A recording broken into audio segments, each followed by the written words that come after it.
Hello and welcome to the Tour Report from Secret Golf. Well, Viva Las Vegas. We love this stop on the PGA Tour. It's a real staple of the schedule and one that the guys look forward to playing. We look forward to handicapping as well. The Shriners Children's Open at TPC Summerlin.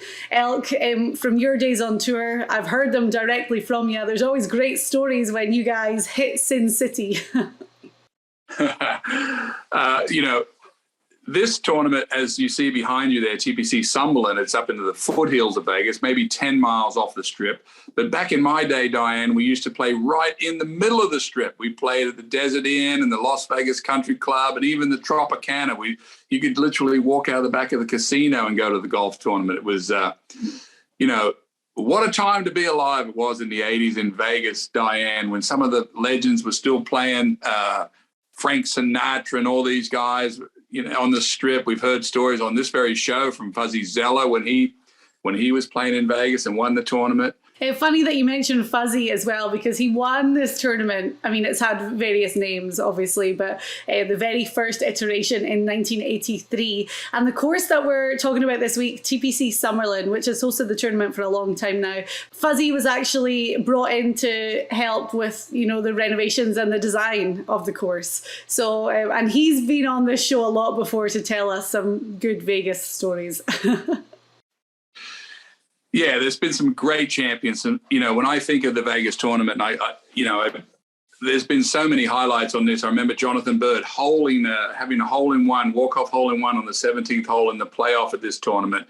I got to say, Diane, we're going to miss a lot of star players. And everyone on the tour is talking about the LIV and what all these guys that left to go to LIV. And they didn't really need those guys. They didn't have good personalities or not, but I'm looking at a lot of guys that played in Vegas, Diane, that played really well. We're talking about Matthew Wolff and Abraham Ancer and Brooks Koepka, Joaquin Niesman, Patrick Reed, Bryson DeChambeau. On this very show, we were talking about him, I think a year ago, how he destroyed some of these holes at Vegas, these par five. So it is a big shock, and it has changed the way we think about our handicapping, Diane. Of course, this whole show became famous because of your pick in 2020 when you picked Martin Laird, who'd been sitting on the bench for a year, and you somehow conjured up some thinking of some magical stat where he putted really well in Vegas and on flat greens, and had a bad knee or elbow, and all he's been able to do is putt, so he's practicing putting. And then you called it in 2020 when Martin Laird came out of the blue and won this Vegas tournament. I think he's won it before, so you knew he played well on this course. And he lost in that playoff when Jonathan Bird made the ace as well. So he had great course history. And yeah, it was a knee injury. So his putting had been like kind of the downfall of his game round about then. And he'd been working so hard on his putting because it's all he could do. And we had that little bit of inside knowledge and we ran with it. And then he was in a playoff with Matt Wolff and Austin Cook. And he prevailed at 250 to 1. It's still the absolute highlight of our show and of my golf handicapping career. And the amount of people that still mention that to me is amazing. So I think we made a lot of people a lot of money that weekend, which was fantastic. But there's been a whole host of winners of this tournament. And Sungjae Im won last year. He shot final round 62 and won by 4 shots. Just incredible play. He really dominated. But, we talk about Martin Laird, who's had success here twice before. Rod Pampling, your fellow Australian, he went out and won this tournament really not too long ago. Bryson DeChambeau, Patrick Cantlay, who we're going to talk about because he absolutely loves it here, and the results show that. But a real variety of winners and a real variety of experience and guys really going out there and getting their first win. And I forgot to mention Kevin Na, of course, who's on the LIV now, who won this tournament, I think, a couple of times, or he's been right there almost every time he plays it. Yeah, this tournament gives up so many low scores, Diane, but you've really kind of got to hit the ball straight. There's sort of trees everywhere, and if you get in the rough and you start missing greens, you can't chip the ball very well, you're going to miss the cut, because the cut at Vegas is 4, 5, 6 under par sometimes. In the 20s is going to win this tournament, but it's not entirely a pushover. So when you start to handicap it, you start to break it down, we are looking for guys that hit a lot of greens in reg. My little group of my picks this week are littered with greens and reg guys. I'm also taking in a little bit of consideration, Diane, people that play well on this course, although this tournament gives up almost the most first-time winners of anywhere on tour. So eclectic bunch, just like Vegas is, Diane. We're going to roll the dice as we always do here on Secret Golf. You're right with the greens and reg stacks. I've been looking back at the kind of model to win here. And Sungjae Im last year, I mean, he was number one, tee to green, number one, greens in regulation. The fairways are pretty wide and generous, pretty large greens as well. Remember, being in Vegas, we have the elevation factor. So a lot of these shorter hitters aren't really at much of a disadvantage because the ball is going to travel further. I had a little look as well. It's quite interesting that the guys in the morning wave tend to score better because with it being Vegas, the winds pick up in the afternoon. Those greens really firm up as well. But definitely one of the easiest courses that the guys play on the PGA Tour schedule. But if you miss the greens, it's one of the most difficult that they play when it comes to getting up and down. Yeah, and the reason that you have trouble getting up and down, all the tour players know that 20-something under is going to win. What is that, 4 or 5 under a day? So what do? I say I used to think the same way. We try to hit at every pin, Diane. So sometimes you finish terrible spots if you just miss the greens in Vegas, over little bumps like I'm looking behind you there. Mm-hmm. There's some water on this golf course. Mainly it's narrow in places. There is some out of bounds. There's some of that. There's some desert action out there where you can hit the ball in amongst the cactus and rocks and all that. So it's an interesting little course, but the scores, of course, will be low. I looked at the weather. There's no more than 8 miles an hour all week, so that shouldn't play too much of it. We're in the third event of the season. We have some guys that are hot right now, Diane, some young guys sort of dominating the scene right now. We saw a playoff yesterday with a couple of young players, one Canadian. I know your board has maybe some Canadian flag on it this year. Mm-hmm. But I'm also picking some guys that have a little bit of story behind it, a little bit of maybe home court advantage, a little bit of maybe making a comeback. Oh, okay. I may know who you're talking about when you mention that, but right, we're going to dive into our picks because we are going to give outright favourites, ones to watch, and then dark horses. And we love the dark horse when it comes to the Vegas tournament. I want to mention Patrick Cantlay right away because he's the definite favourite this week. He's only plus 750. That's the highest I found him on any of the odds boards. But he won this tournament in 2017, finished runner-up in 18 and 19, and then T8 in 2020. So Patrick Cantlay absolutely loves this course. He's in great form, obviously, just coming off the winning President's Cup team. It's kind of difficult to overlook him, but the odds are so short. It's one of those things like, do you add him on there? Is it a sure bet? Are you going to make a lot of money off that? But yeah, Patrick Cantlay, definitely the favourite at plus 750 this week. I'm not taking him as my outright favourite. Are you?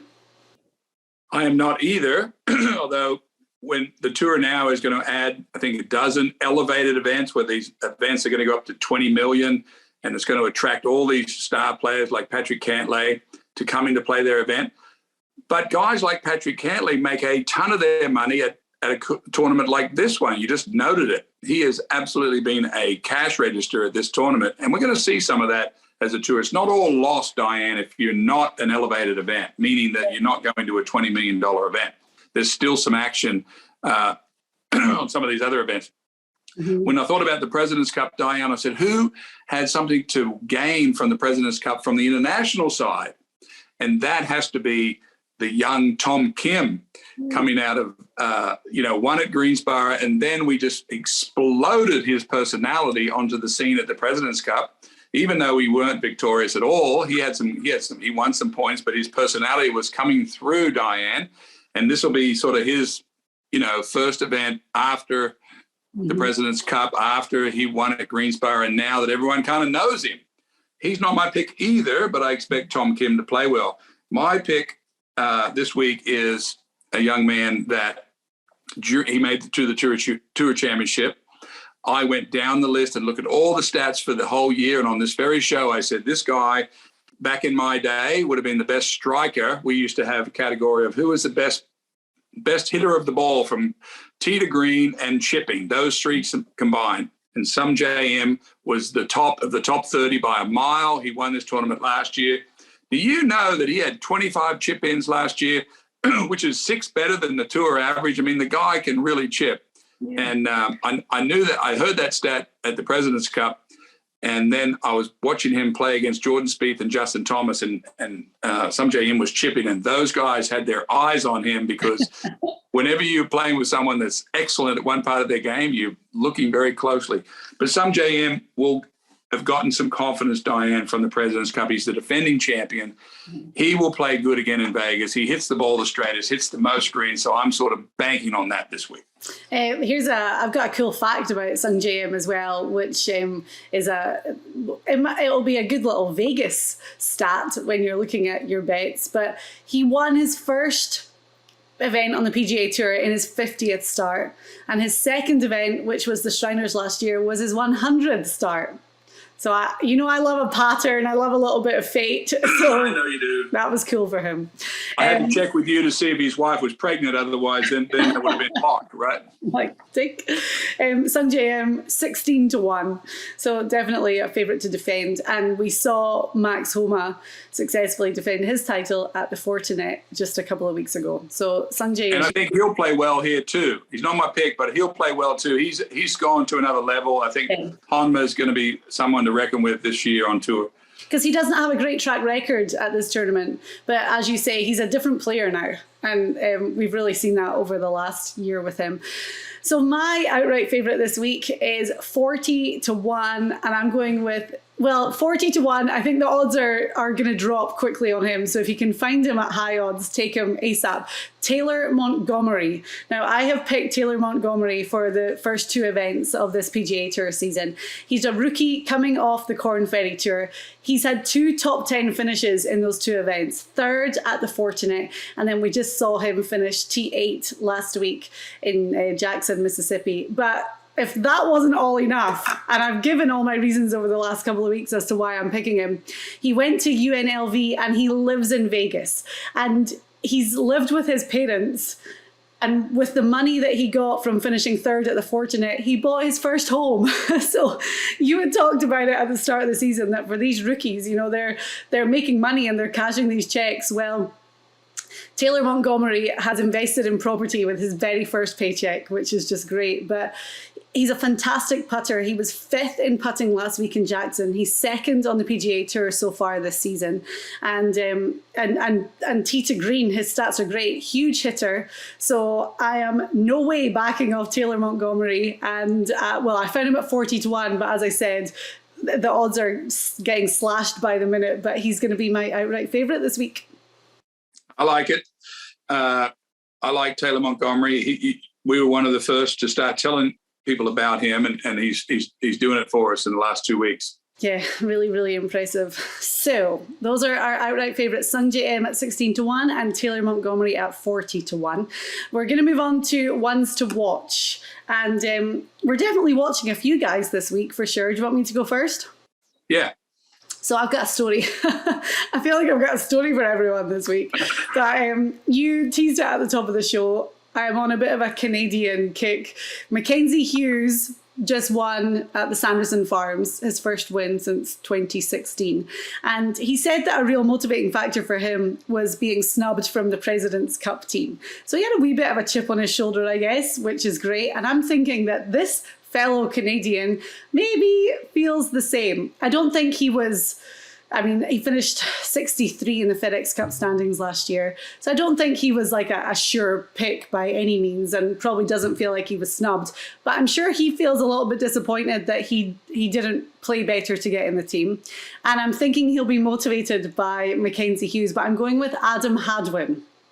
So he played well last season. He had a really, really good stretch of golf in the middle of the season. Plays great in the desert. He plays great out in Palm Springs. He's a good desert player. and has played great here, finished T6 last year and T4 in 2019. So, you know, somebody who has decent form, as you say, a great desert track record, inspired by his Canadian buddy who won last week, and really good course history here. So at 80-1, I'm going with Adam Hadwin. I like it. I'm not sure how motivated you can be to be on the President's Cup when you lose every year and he's not going to get a chance to do it for another 2 years. But okay, that was a little bit of a stretch, but that's okay. The definition of this category is one to watch. This is not my person that I'm going to pick this week, but this is something that I'm watching, Diane. And this man used to work with Butch Harmon, went away from Butch Harmon, had a ton of success, went down the tubes. Where did he go? He was lost in space. Now he's gone back to Butch Harmon. Of course, I'm talking about the man who plays in orange on Sunday, Ricky Fowler. Went back to Butch Harmon, had a good start with by getting back together at the Fort tonight. I'm sure he's out in Vegas early practicing with Butch. Will this be a return, Diane? What's his odds? Just like 60-1 or something? Yeah, 66-1 I found him at. Could Ricky Fowler do something this week? I'll let you answer that in a second. But the one that I'm really watching this week, Diane, this week is Matthew Niesman. I've had lunch with him and talked to him, and I've been told, and I've watched it with my own eyes, that this guy is one of the best strikers on the tour as far as the iron game is concerned.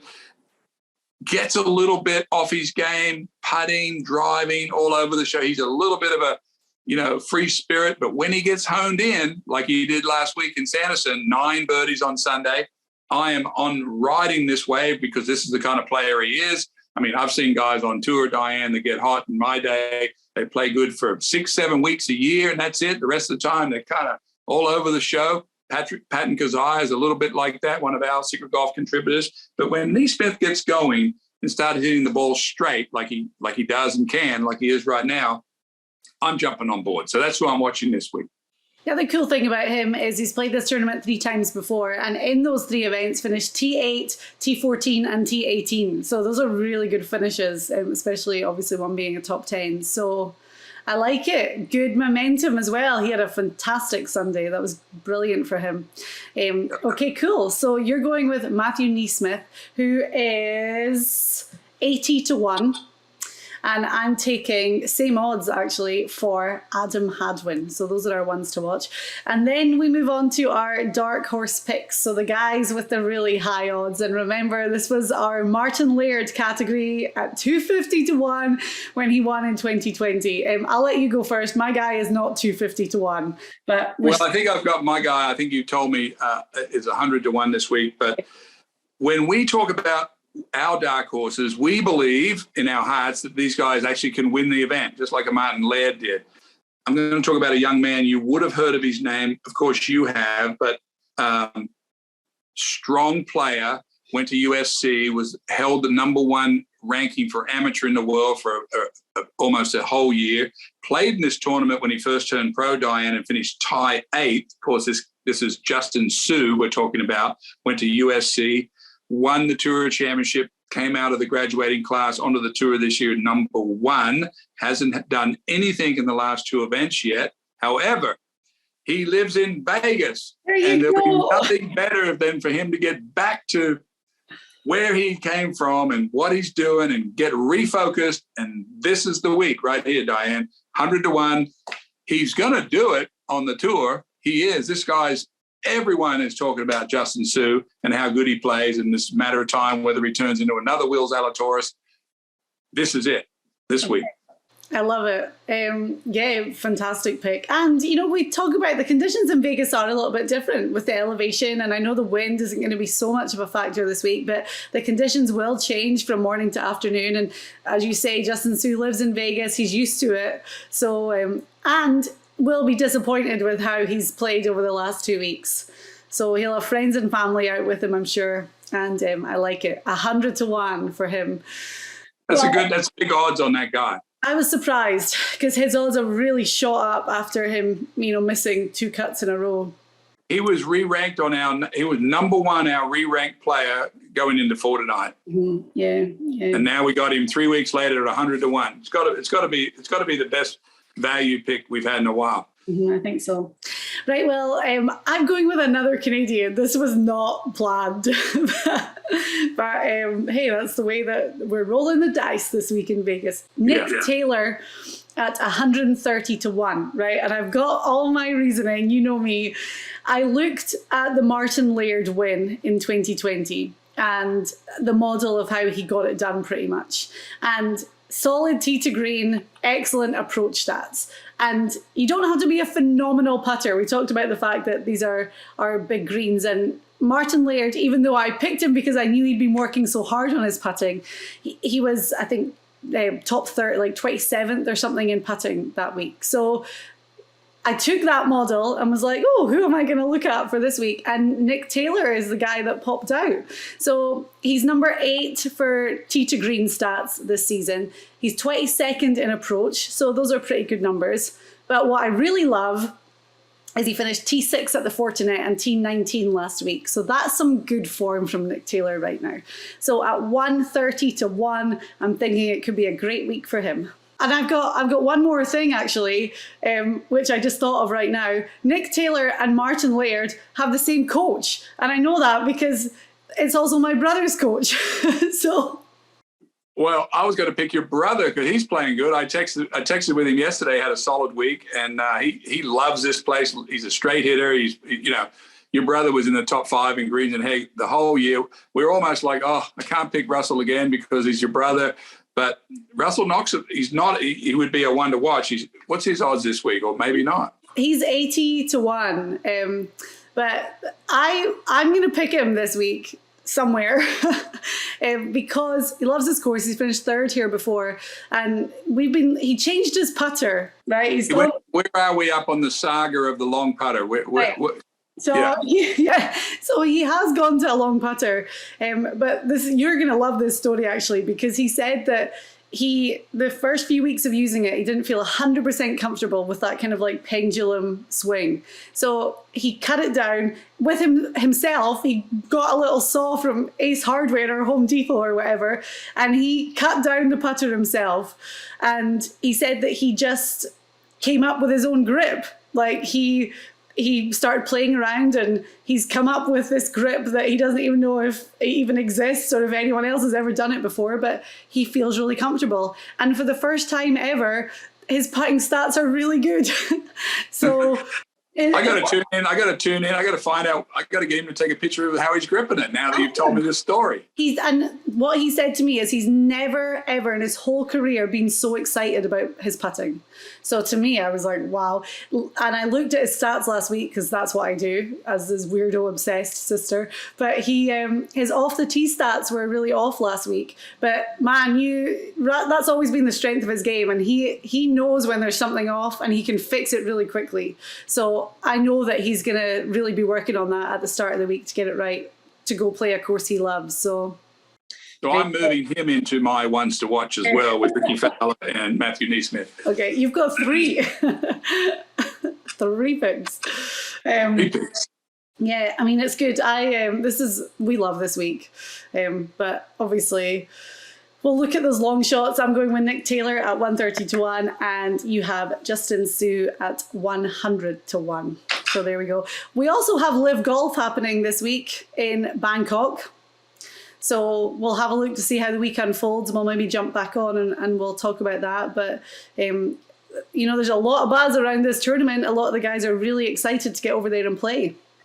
I was texting with Pat Perez's caddy, Michael Hartford, this morning. He texted me from Bangkok, said, Elk, this golf course, they've never seen a golf course in this good a condition. It's very long, bomber's paradise. He said you could literally putt on the tee boxes. He says, so pure. So I guess they've had this course shut down for quite a while.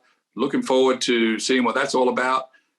Always looking to see a great course overseas and see part of the world I've never seen before. Yeah, and then talking about overseas, next week on the PGA Tour, it's the Zozo Championship that's heading back to Japan. So that'll be great for us to talk about, and we'll really dive into that. But this week, Vegas for the Shriners Children's Open, and good luck with all of our picks, and good luck with your picks too.